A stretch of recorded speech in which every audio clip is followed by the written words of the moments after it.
Code Talker, Chapter 16, Bombardment, page 105. One of the strange things about war is the way it brings people together. Before we left Guadalcanal, it reunited me with one of my buddies from basic training. I was standing by the water, looking out at the President Adams, the transport ship that would soon carry us to Bougainville. All of a sudden, a familiar voice drawled up from behind me. "Chief, that you?" I turned to look at the blonde-haired, blue-eyed Marine beaming down on me. "Georgia boy," I exclaimed, holding out my hand. Instead of shaking it, he picked me up in a bear hug. "I'm so dang glad to see you," he said. "I'm going to be with you here on this cartwheel, and I won't let nothing happen to my little Indian buddy." "Aside from the 4 ribs you just broke," I said when he finally put me down and I was able to get my breath back. But I smiled as I said it.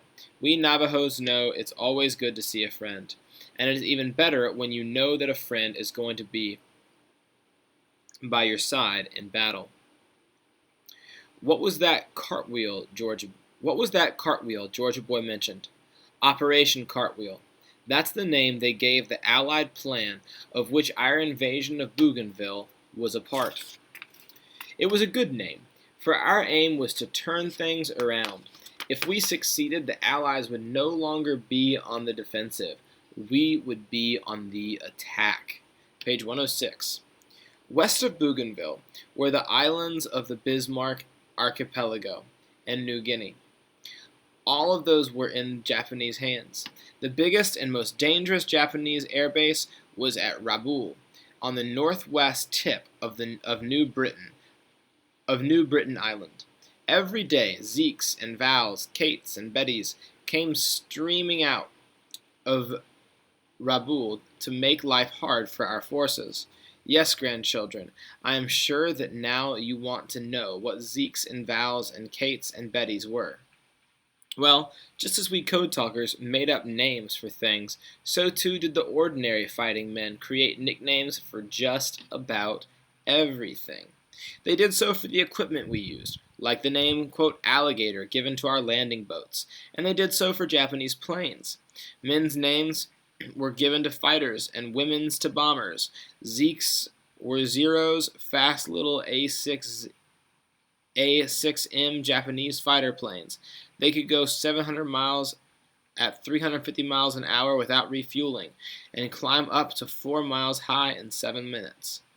They had 2 machine guns in the nose, 2 wing-mounted cannons, and each plane carried a 500-pound bomb.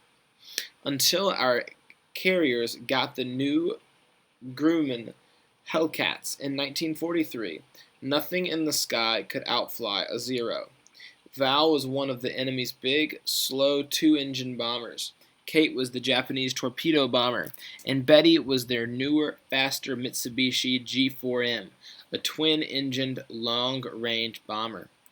Why did we make up nicknames? Maybe they were easier to remember. Maybe, too, they just made frightening things more familiar, even a little funny in the midst of the seriousness of war. Page 107. Personalizing a submarine that shells your beach every morning by calling it Oscar, or referring to that one sputtering bomber that flew over Guadalcanal as Washing Machine Charlie, made them seem less scary. A sense of humor can be just as important for a soldier's survival as a gun or a foxhole. D-Day for Bougainville was November 1st, 1943. 35,000 of the enemy were on the island. But Admiral Halsey and his staff had what they thought was a good plan. Aerial reconnaissance had revealed where the main concentrations of Japanese defenders seemed to be, in the southern part of the island. So the best place to attack was on the western shore, a place called Empress, Augusta Bay, 40 miles from the nearest large Japanese base on Bougainville's other side. A patrol dropped by a submarine in September had scouted the area and found little evidence of defenses there, although they also reported that the ground was very swampy as soon as you left the beach. There was a Japanese outpost at Cape Tarakina nearby, but our scouts thought it had only about 100 men. Because the terrain was so difficult, with hills and mountains, and jungle and swamp, it would be hard for the Japanese to get reinforcements quickly. We could establish a defensible perimeter, build a new airfield, then gradually work our way out to neutralize the whole island. While we were taking Bougainville, General MacArthur's forces would be landing on the western end of New Britain Island at Cape Gloucester to establish a new airfield there too. Page 108. Planes from the two new fields would have Rabaul caught in between them. MacArthur had wanted to attack Rabaul straight on, but it was heavily defended. Admiral Housley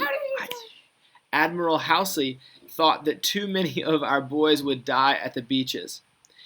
This way, before our forces landed on such awful places as Tarawa and Peleliu, Iwo Jima and Okinawa, our leaders were still innocent about how many American lives it would cost to defeat the determined Japanese. However, as usual, just as soon as that plan was made, problems began to develop. Admiral Nimitz and the Navy were getting ready for the first attack on the Gilbert Islands, about 2,000 miles northeast of the Solomons.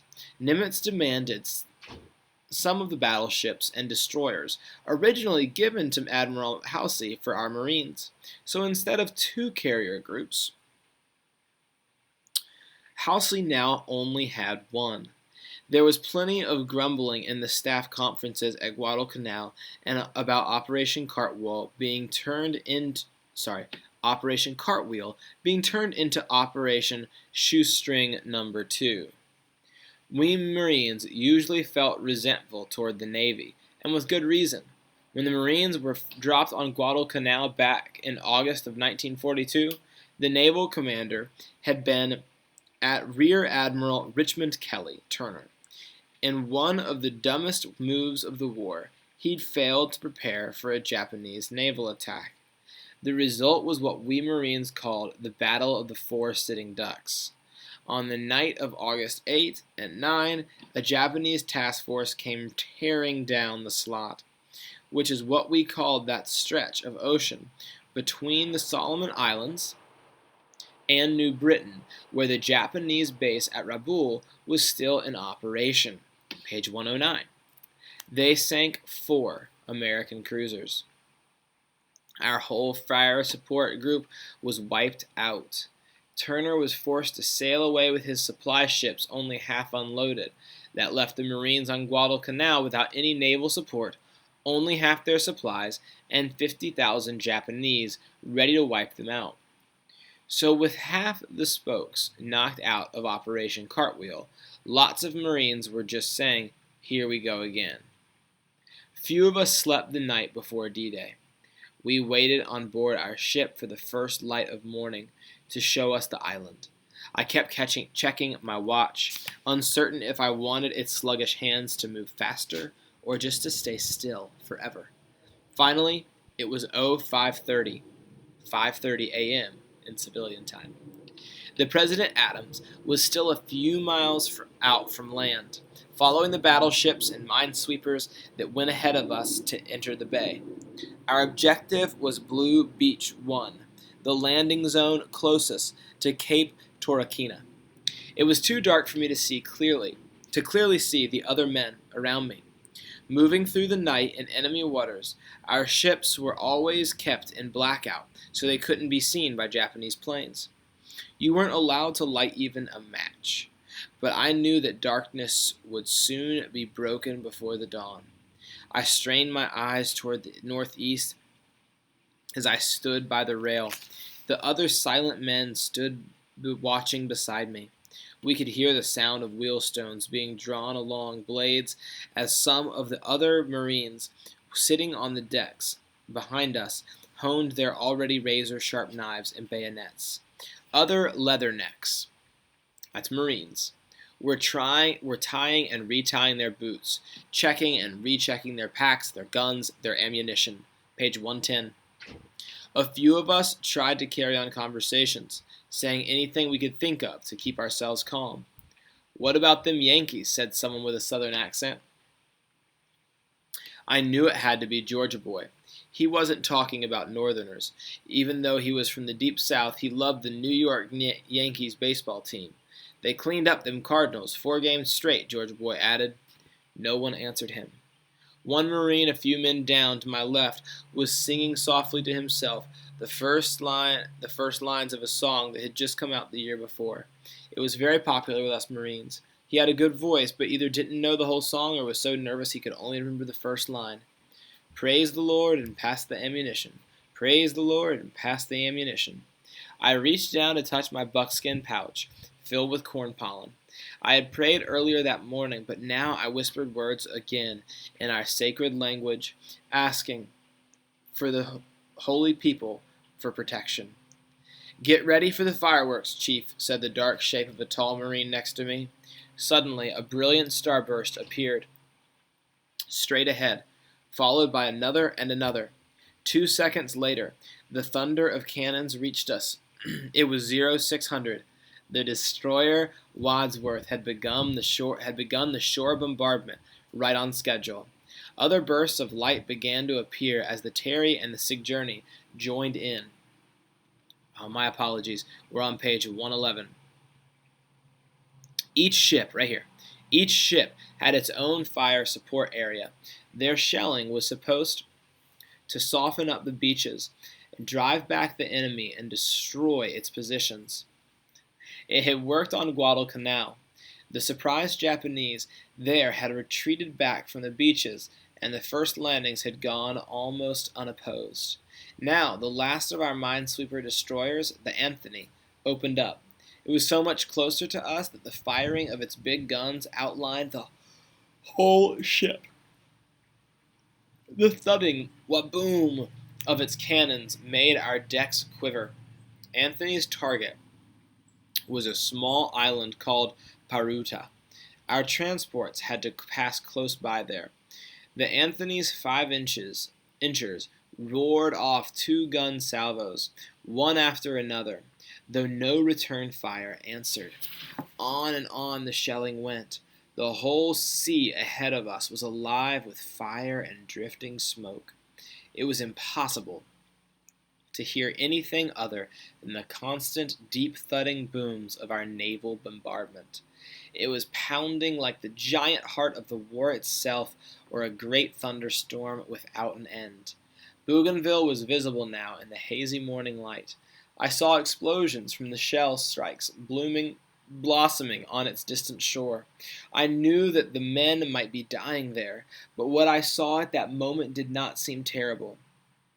Those bursts of white fire from the guns, those red circles where shells landed, looked like exotic blossoms, flowers that bloomed and then faded in less than a heartbeat. The tall Marine next to me leaned his head close to mine. Although I could make out his features now by the light of the explosions, I had never seen him before. He had a little black mustache and thick dark eyebrows that met over his eyes, almost like there was a caterpillar crawling over his brow. His dark eyes gleamed, and there was an excited, wolfish grin on his face. I've never forgotten that face of his, even though I never saw him again. "They're giving it to him," he yelled in my ear. "We won't even be a worm left alive on that beach by the time we get there." I didn't yell anything back to him. Somehow I knew his optimistic words were not true. Our naval bombardment went on, but I could feel in my bones that there were still enemy soldiers alive on Blue Beach. They were dug into the ground in reinforced bunkers. They had not run away from their post this time. Their hands were on their weapons. They were waiting to kill us.